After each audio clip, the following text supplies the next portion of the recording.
Hello दोस्तों, good morning. कैसे हैं आप लोग? अभी तो मुझे लग रहा है आधे से ज़्यादा लोग सो ही रहे होंगे।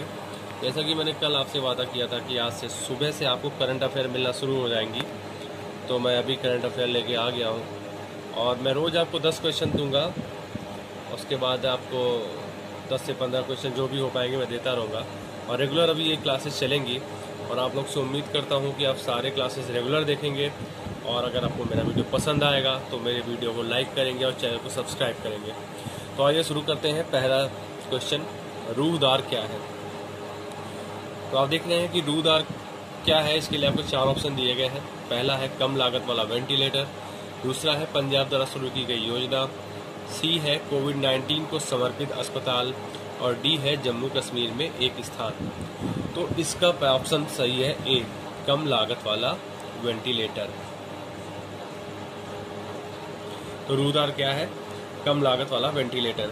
अब आइए मैं आपको बता देता हूँ इसके बारे में कि इसे किसने बनाया है और कहाँ बनाया है। तो रूहदार जो वेंटिलेटर है इसको आईआईटी बॉम्बे में बनाया गया है और इसमें आईआईटी बॉम्बे के साथ एनआईटी श्रीनगर और Islamic university of science and technology भी है। इसमें जम्मू कश्मीर के कुछ छात्र हैं जिन्होंने बनाया है और सबसे बड़ी बात यह है कि आईआईटी के प्रथम वर्ष के छात्र और उनके साथ के कुछ साथियों ने मिलकर बनाया है। तो पहला क्वेश्चन इसी साथ कंप्लीट हुआ। अब आते हैं नेक्स्ट क्वेश्चन पे। नेक्स्ट क्वेश्चन हमारा है कोविड-19 के लिए प्लाज्मा थेरेपी को सफलतापूर्वक लॉन्च करने वाला भारत का पहला अस्पताल कौन सा है? इसमें आपको 4 ऑप्शन दिए गए हैं। AIIMS Delhi, army base hospital Delhi, king George medical university और जवाहरलाल नेहरू अस्पताल। आपको पता है इसका आंसर सही होगा सी। अब आपको ये भी पता होना चाहिए किंग जॉर्ज मेडिकल यूनिवर्सिटी है कहाँ। तो मुझे लगता है आपसे अब अधिकतर लोगों को पता ही होगा कि ये कहाँ है। ये है लखनऊ में। ये है लखनऊ में। यहाँ पे प्लाज्मा थेरेपी से सबसे पहले मरीजों को ठीक किया गया है। अब प्लाज्मा थेरेपी क्या होती है? इस थेरेपी में क्या होता है कि एंटीबॉडी का इस्तेमाल किया जाता है। ऐसे लोग जो मतलब ठीक हो चुके हैं उनके शरीर से एंटीबॉडी निकाल के किसी बीमार इंसान के शरीर में डाला जाता है। ये होता है प्लाज्मा थेरेपी। ठीक है, आपको समझ में आ गया होगा मेरे हिसाब से। चलिए अब नेक्स्ट क्वेश्चन पे चलते हैं। किस राज्य ने घर पर दवाओं के वितरण के लिए धनवंतरी योजना, आप योजनाओं को तो खास तौर पे याद रखिए क्योंकि इस क्वेश्चनों में योजनाएं जरूर पूछते हैं। धनवंतरी योजना शुरू की गई है। तो इसके ऑप्शन है सिक्किम, उत्तर प्रदेश, अरुणाचल प्रदेश, असम। आप में से हो सकता है कई लोगों को पता भी हो, इसका आंसर होगा असम। अब ये पता चल गया कि धनवंतरी योजना असम में शुरुआत हुई, तो आपको असम के बारे में साथ ही साथ पढ़ना है कि असम की राजधानी क्या है, असम के चीफ मिनिस्टर कौन है, असम के गवर्नर कौन है। तो इस समय असम के चीफ मिनिस्टर आप सबको पता ही होगा, सर्बानंद सोनोवाल, और यहाँ के गवर्नर कौन है, जगदीश मुखी। ये चीजें आप हमेशा रिवीजन करते रहिए। किसी भी कोई भी राज्य आए तो कौन है, इससे आपका तैयारी होता रहेगा। नेक्स्ट है कौन सा उद्योग पहली बार भारत का शीर्ष निर्यात क्षेत्र बन गया है? आपके ऑप्शन है कपड़ा उद्योग, रसायन और पेट्रोकेमिकल्स, समुद्री उद्योग, वृक्षारोपण उद्योग। तो इसका आंसर होगा रसायन और पेट्रोकेमिकल्स उद्योग। ये पहली बार है कि हमारा ये निर्यात में सबसे ऊपर चला गया है। इस समय लगभग 15% निर्यात का कवर कर रहा है, जो कि अभी तक का रिकॉर्ड रहा है कि सबसे ज्यादा। अब लॉकडाउन है तो इसी की जानते हैं ये आप चल रहा है सिर्फ, इसीलिए ये निर्यात में क्षेत्र में शीर्ष पे चला गया है। नेक्स्ट क्वेश्चन है विश्व बौद्धिक संपदा 2020 का विषय क्या है? ये क्वेश्चन बहुत इंपॉर्टेंट होते हैं। ये थीम वाले क्वेश्चन तो बहुत ही ज्यादा इंपॉर्टेंट होते हैं। तो आइए इनका देख लेते हैं। ऑप्शन क्या है? Reach for gold, IP and support, digital creativity, innovate for a green future या फिर पावरिंग चेंज। तो इसका ऑप्शन सही होगा सी, यानी कि innovate for a green future. विश्व बौद्धिक संपदा हर दिन 26 अप्रैल को हर साल मनाया जाता है।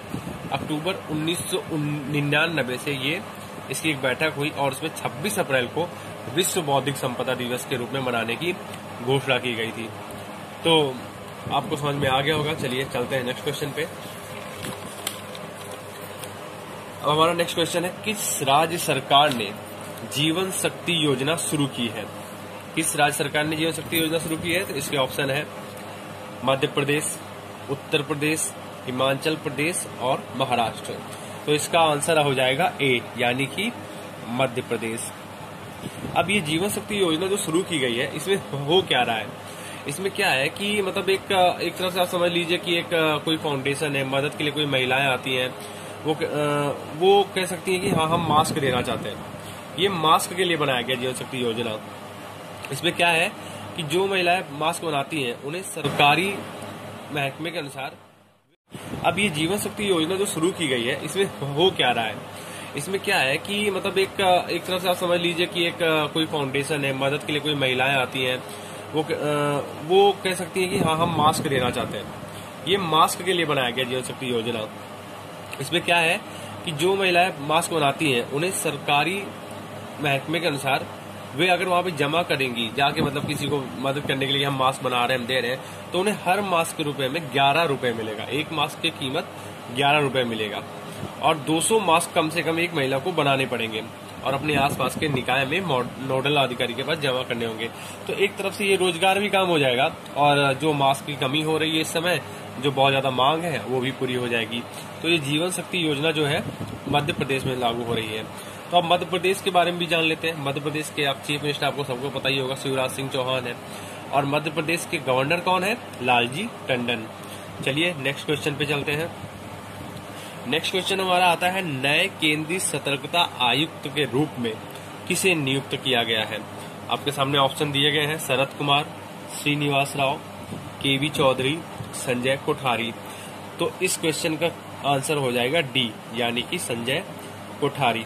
अब आपको सतर्कता आयुक्त के बारे में भी पता करना चाहिए। इस सतर्कता आयुक्त का कार्यकाल कितने वर्ष का होता है और किस उम्र तक होता है? तो सतर्कता आयुक्त का कार्यकाल होता है 4 वर्ष का, मैक्सिमम 4 वर्ष कार्यकाल होता है, 4 वर्ष या फिर 65 वर्ष, जो भी पहले हो जाए। तो ये आपको पता हो गया।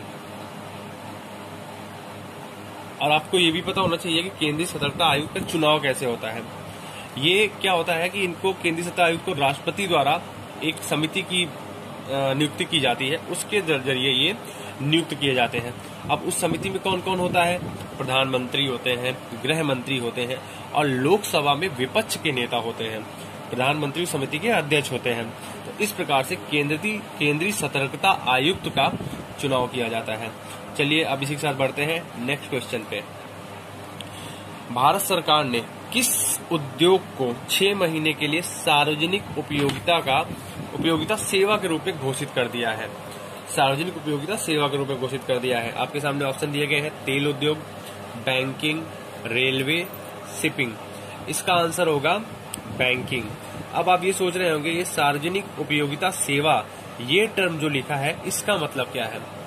इसका मतलब ये होता है कि पहले तो मैं बता देता हूँ कब तक घोषित किया गया है। ये 21 अक्टूबर तक घोषित किया गया है, मतलब कि 6 महीने तक के लिए, 21 अप्रैल से 21 अक्टूबर तक के लिए। अब इसमें क्या है कि अब आप 6 महीने तक कोई भी हड़ताल नहीं कर सकते, ना ही कोई बैंक कर्मचारी, ना ही कोई अधिकारी। तो इसलिए श्रम मंत्रालय ने इसको सार्वजनिक उपयोगिता सेवा के अंतर्गत ला दिया है कि अब आप 6 महीने तक कोई मांग नहीं कर सकते, कोई हड़ताल नहीं कर सकते।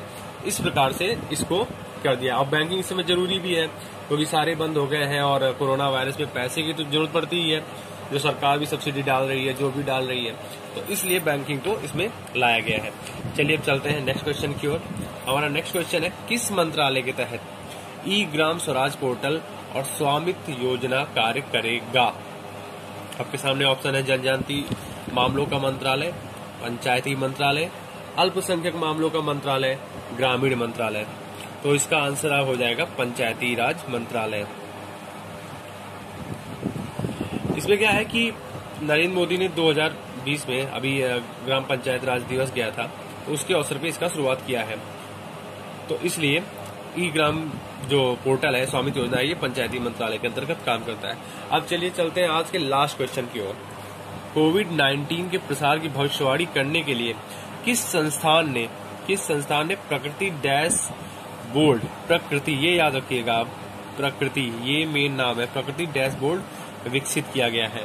IIT Delhi, IIC, IIT Bombay या IIM अहमदाबाद। तो इसका आंसर हो जाएगा IIT दिल्ली। इसमें क्या है कि भारत कोविड-19 के भविष्यवाणी के लिए एक वेब आधारित डैशबोर्ड है, या मोबाइल का मतलब मोबाइल में आप डैशबोर्ड विकसित हो जाता है, तो ये मतलब आपको भविष्यवाणी करेगा कि कहाँ पे अति संवेदनशील इलाका है, कहाँ पे संक्रमित लोग निकाले गए हैं। एक तरफ से एक मेथड है, गणितीय मॉडल है, जो कि IIT दिल्ली में विकसित किया गया है। तो दोस्तों, इसी के साथ आज हमारा 10 क्वेश्चन जो हमने शुरू करने के लिए कहा था वो भी पूरा होता है। और प्लीज, मैं बहुत मेहनत कर रहा हूँ, सुबह उठ के आपके लिए वीडियो बनाना पड़ता है।